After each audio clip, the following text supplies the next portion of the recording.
I canceled my wedding 3 weeks before the date.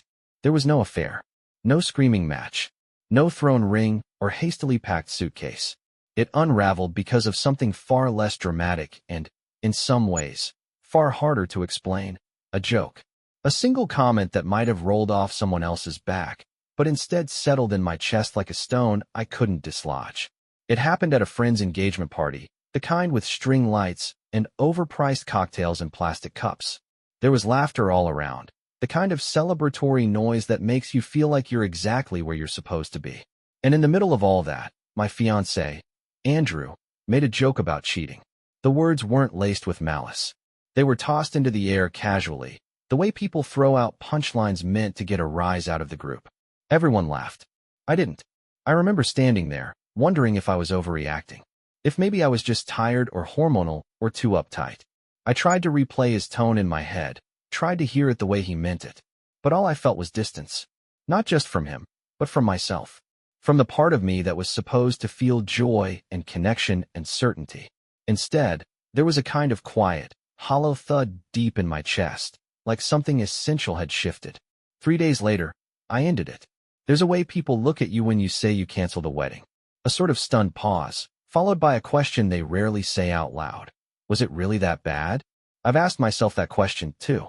I've sat alone in my apartment, among boxes of wedding decor I hadn't yet returned, and tried to peel back the layers of my own decision. I wanted a smoking gun, something I could point to and say there. That's why. But all I had was a string of subtle moments, none of them definitive, but each one quietly eroding the foundation of what I thought was love. I think what shook me most wasn't the joke itself, but what came after. The way my discomfort was brushed off. The way my reaction became the problem. I'd voiced how I felt, tentatively, carefully, and the response wasn't concern or accountability. It was exasperation, like I was being ridiculous for caring at all. And that's where the real wound was. Not in what was said, but in what wasn't heard. People like clear lines. They want villains and victims, cause and effect. They want infidelity, cruelty, betrayal, something that justifies the ending. But what do you say when the damage comes in smaller doses? When the pain is cumulative, slow building, nearly invisible from the outside? Andrew wasn't a bad man. He was the kind of man who helped my little brother move into his first apartment after rehab. The kind who brought me tea when I had a migraine, who remembered my coworkers' names and made my mother feel included even when I couldn't. But he also made jokes at my expense in front of his friends. He interrupted me in conversations and made backhanded comments about my sensitivity. He had a way of dismissing my concerns as overreactions, of turning my boundaries into burdens. It was never outright cruelty. It was 1,000 little moments of being made to feel too much, too fragile, too serious. And maybe, to someone else, that wouldn't have been enough to call off a wedding. Maybe someone else would have let it go, chalked it up to stress or nerves, or the social awkwardness of large gatherings. But I've lived in the shadows of unspoken hurt before. I grew up in a house where tension lived just beneath the surface, where laughter was often a mask for something colder, sharper. I learned early that pain doesn't always come with yelling. Sometimes it comes with silence, with the things that are never acknowledged, with the gasps you swallow before they become words. So when I heard the joke, what surfaced in me wasn't just discomfort, it was memory. A memory of being made to feel foolish for taking things seriously. A memory of learning to laugh things off because the alternative was being told I was the problem. I didn't want that dynamic to be the backdrop of my marriage. I didn't want to build a life with someone who made me question the validity of my feelings every time they became inconvenient. And I didn't want to stand in front of our friends and families and promise forever while carrying this small, unshakable fear that I was making a mistake. So I walked away, not with certainty, but with resolve. There was fallout, of course. Some people were furious. Others were confused. A few quietly reached out to say they understood. But mostly, there was silence. The kind of silence that makes you doubt yourself, that makes you wonder if maybe everyone else knows something you don't. That maybe you really are the one who couldn't handle something normal. That maybe love always comes with a little discomfort, and you were just too wounded to see it for what it was. But here's what I keep coming back to. I didn't feel safe. Not in the way someone should feel before making one of the biggest commitments of their life. Not in the way you should feel when you bring your pain to someone you love and expect to be met with care. What I felt was small and tired. And like I just spent 4 years walking on tiptoe, convincing myself that my needs were too much. I don't know if that makes me the bad guy. I don't know if it makes me selfish or dramatic or unreasonable. But I know I don't want to marry someone who thinks my discomfort is the punchline. So here I am, with an empty calendar where my wedding date used to be, asking a question I can't seem to shake. Should I feel guilty for calling off a wedding because my fiancé joked about cheating? I met Andrew at a time in my life when I was convinced I had finally outgrown my patterns. I was 29, working a steady nonprofit job, living alone in a quiet one-bedroom that I could almost afford.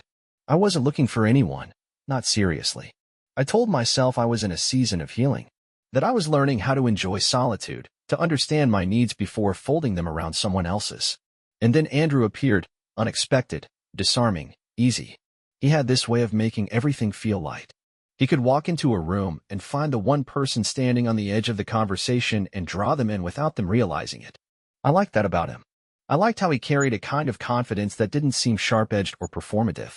It was quieter than that, warmer. For a while, I felt myself relaxing into him. I found myself laughing more, worrying less.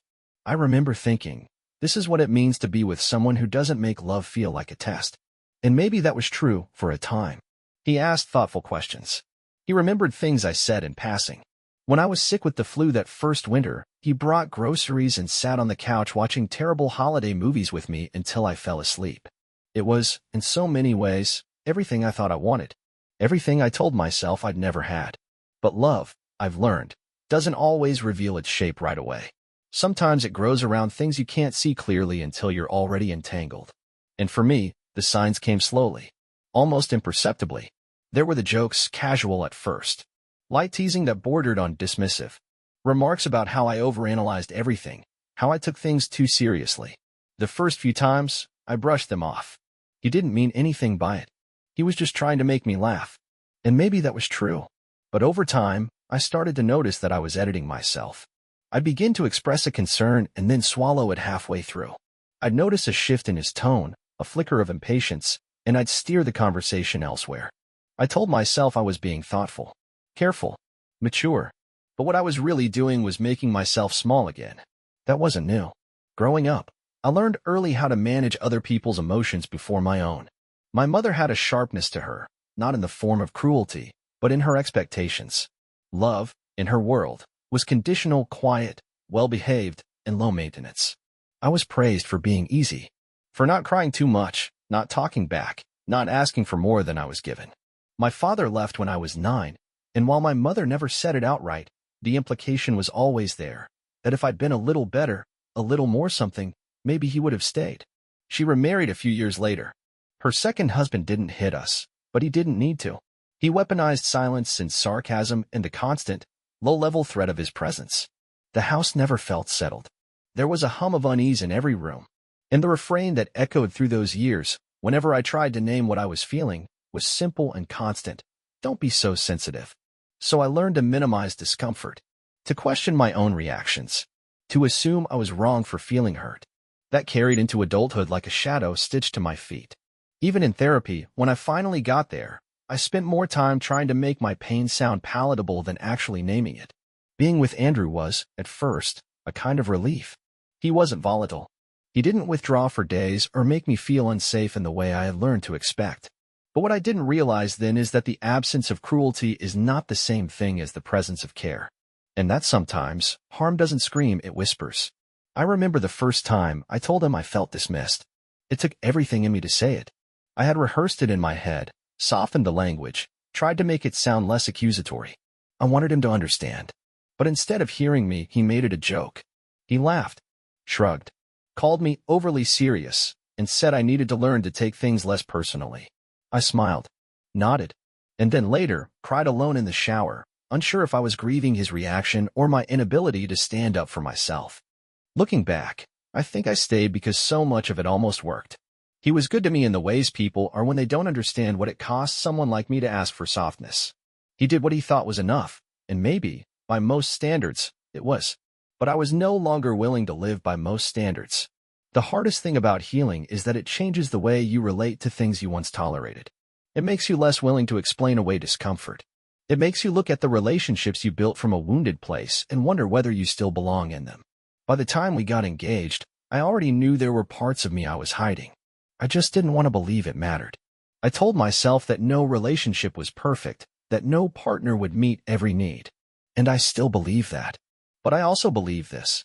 If love requires you to become someone quieter than you are, it's not the kind of love that will last. So when that joke landed in the middle of a party, sharp, careless, and public, it didn't come out of nowhere. It landed on the foundation of everything I'd already been carrying.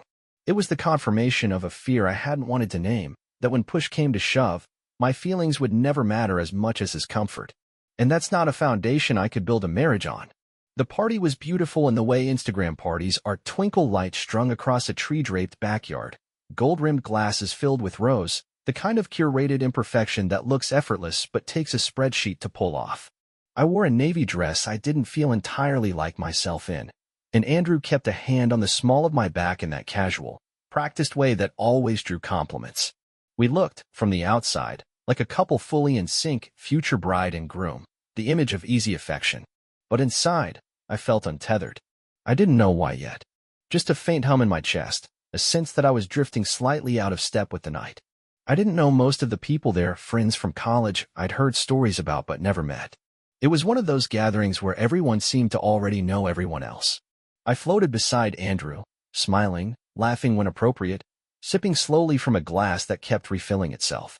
He was in his element, catching up with old friends, trading stories. At some point, the conversation turned to bachelor parties and wedding nerves, and that's when it happened. It wasn't planned. It wasn't pointed. It wasn't even especially shocking in the way it was said. Just a quick, tossed-out line, something meant to be funny, a bit edgy, but within bounds. Everyone laughed. Someone else chimed in with a similar joke, louder and more absurd, and the moment snowballed into a series of shared glances and exaggerated hypotheticals. I didn't laugh. I didn't say anything, either. I just stood there, my face frozen in something that probably looked like a smile if you weren't paying close attention. But my stomach dropped. Not in the way it does when you hear devastating news, but in the quieter, more disorienting way that makes you question if you're the only one feeling it. Everyone around me seemed fine, unbothered, even delighted.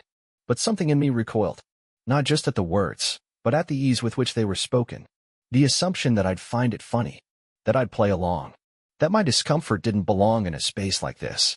And it wasn't just about the comment, it was about the moment that followed. When the laughter subsided and the conversation moved on, there was no glance in my direction. No acknowledgement of the shift in my energy. No subtle check-in to see if I was okay. Just more chatter, more drinks, more stories. I spent the rest of the evening performing composure, smiling in the right places, asking polite questions, staying close enough to Andrew to appear connected, but far enough to give myself room to breathe.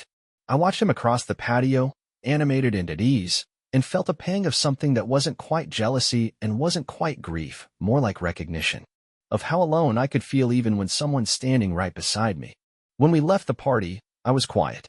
The kind of quiet I used to slip into as a kid after a confusing interaction with my stepfather, a silence I wore like a protective shell while I tried to make sense of what I just felt. I told myself I'd bring it up the next day, that I needed time to find the right words, to make sure I wasn't overreacting. But as the hours passed, the discomfort calcified into clarity. This wasn't about one joke. It was about everything beneath it. The slow drip of disregard, the pattern of minimizing my feelings, the ease with which I was left to carry discomfort alone. The joke was just the latest brick in a wall I hadn't realized I was building. A wall between the version of me who tolerated being misunderstood and the version I was trying to become. What I felt wasn't anger, not really. It was sadness. A deep, slow sadness that felt familiar in a way I hated. The kind of sadness that comes when you realize someone you love doesn't see you clearly. Or maybe they do, and just don't care as much as you hoped they would. In the days that followed, I tried to reframe it. I told myself it was nerves. That weddings are stressful. That people say stupid things in groups, trying to impress or amuse. I tried to imagine myself letting it go, laughing it off, moving forward. I pictured our wedding day, and wondered if I'd look at him and remember this feeling, or if I'd be able to bury it deep enough not to matter. But the feeling didn't fade. It sharpened. It took on shape. It began to speak in full sentences. If he doesn't take this seriously now, will he take anything seriously later? If your discomfort makes you a problem, what will happen when something bigger arises? Are you really about to marry someone who makes you feel like you're the one who's broken for caring too much? And underneath all of that was a quieter, more painful truth. I had seen this before. Not the same man, not the same moment, but the same story. One in which my boundaries were treated like inconveniences. One in which love meant adjusting myself to fit someone else's comfort zone. I had been that version of myself before, and I had spent years trying to unlearn her.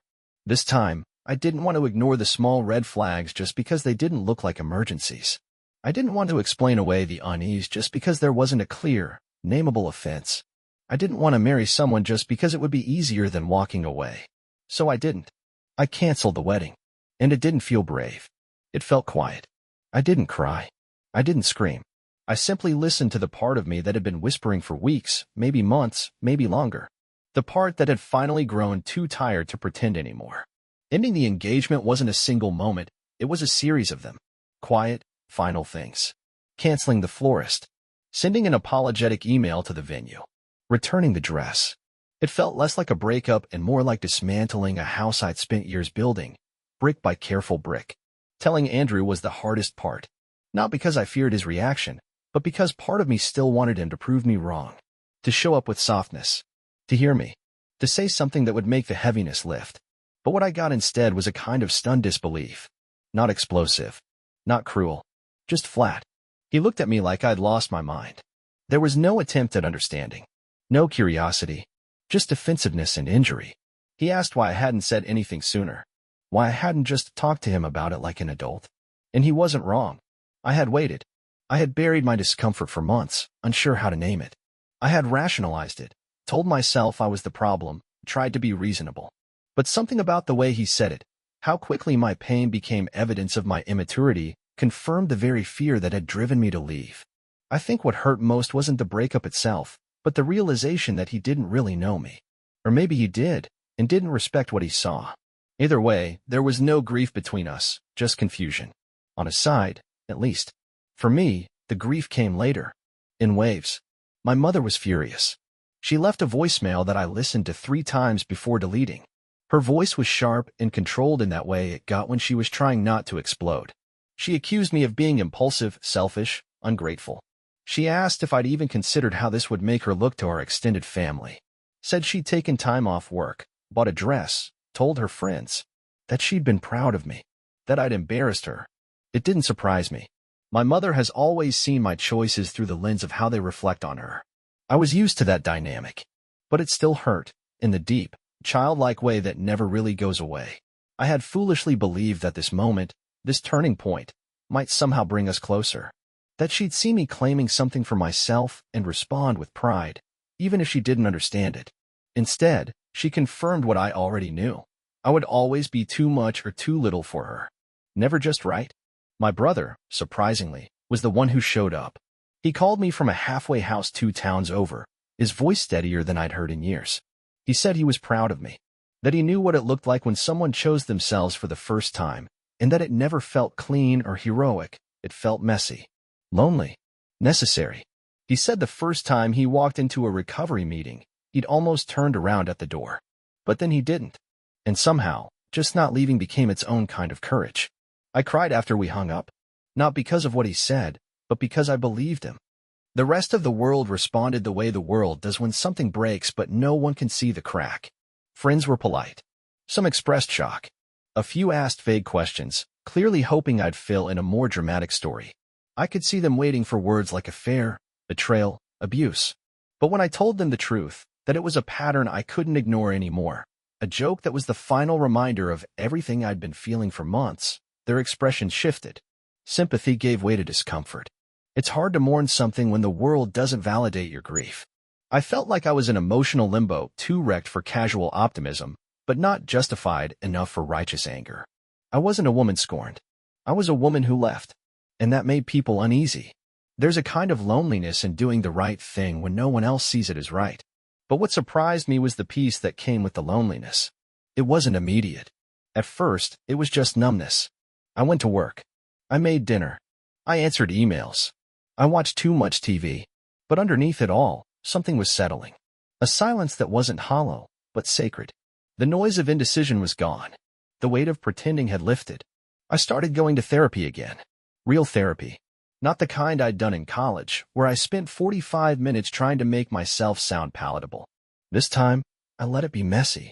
I told my therapist everything about Andrew, about my mother, about the way I had learned to split myself in two, the version who performed well-being, and the one who lived under the surface, waiting to be allowed to speak. And slowly, I started to let her speak. I wrote in a journal every morning. I deleted Instagram for a while. I stopped returning texts that made me feel small.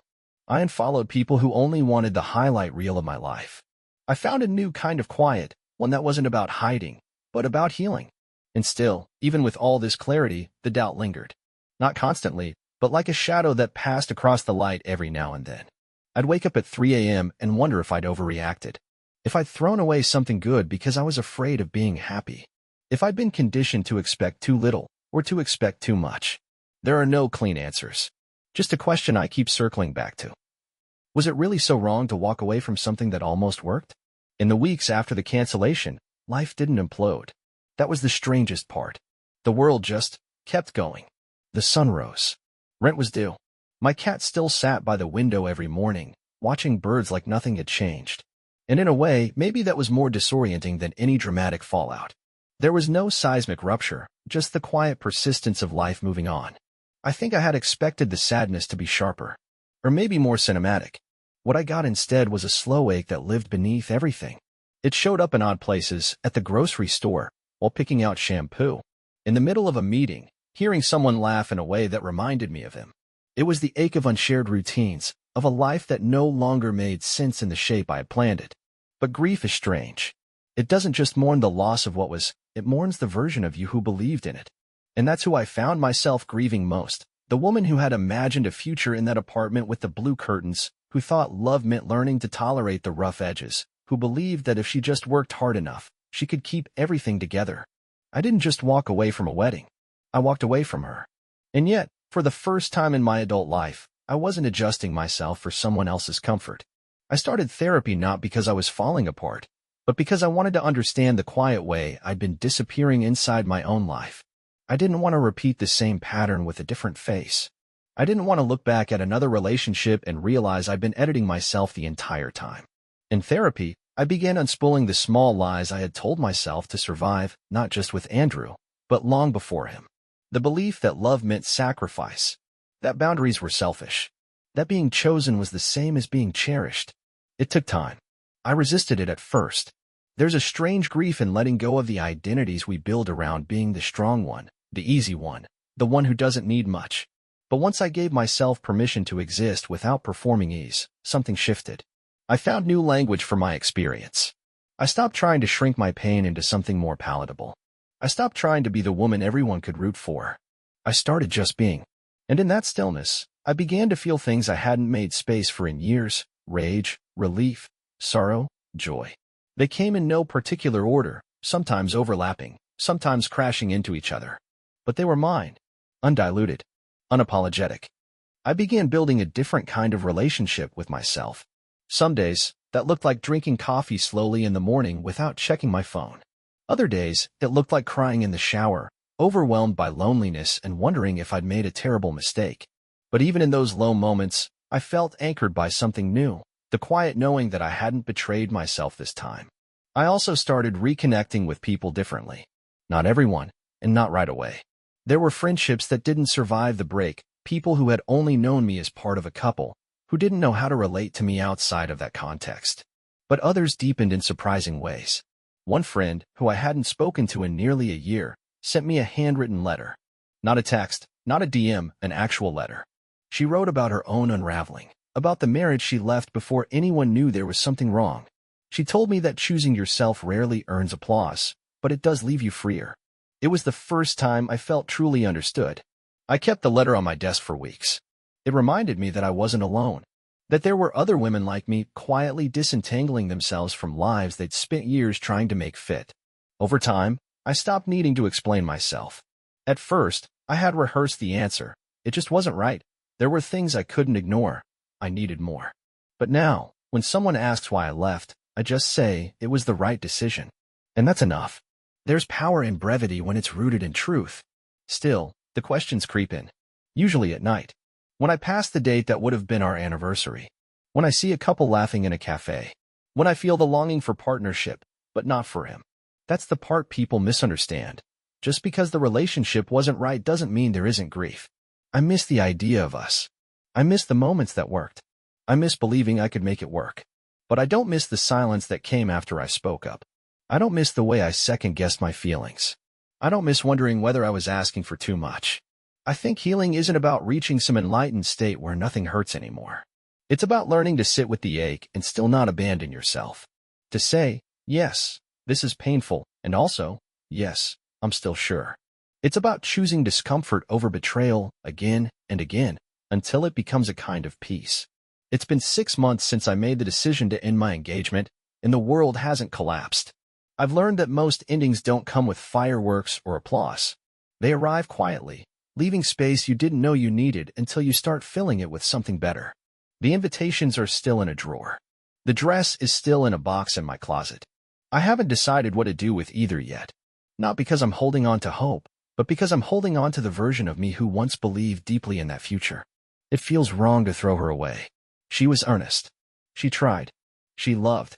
There's a strange tenderness in grieving your own hopes. Not the loss of the relationship, but the loss of the person you were inside of it, the one who thought, maybe this time, I won't have to explain why my needs matter. The one who believed that love would be enough if she just gave it everything. I still think about Andrew. Not often. Not with longing. More like a character from a past chapter, someone I once knew intimately and now understand differently. I don't hate him. I'm not sure I ever really could. But I also don't romanticize what we had. There's a kind of clarity that comes after leaving, when you're no longer trying to make something work. You begin to see it for what it was, not what you hoped it could become. He wasn't cruel, but he didn't make space for me to be fully myself. And maybe I didn't ask for enough space, either. Maybe I made it easy for him not to notice. I take ownership of that. I'm learning that boundaries aren't just about what you tell others. They're about what you're willing to enforce, even when it costs you something you love. I've also learned that guilt and growth often walk side by side. There are still moments when I wonder if I overreacted.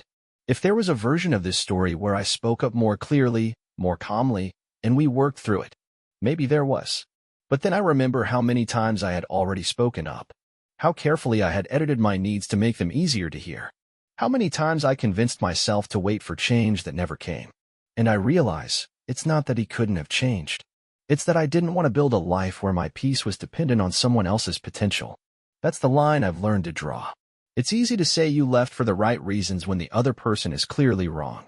But when the wrongness is subtle, when it's about the way you feel after conversations, or how you hesitate before expressing pain, it's harder to trust your own judgment. The world doesn't give you a clean narrative to hold on to. It gives you uncertainty, and the task of learning to live with it. And so much of this has been about learning to live in that space. To make peace with being misunderstood. To stop needing everyone's approval.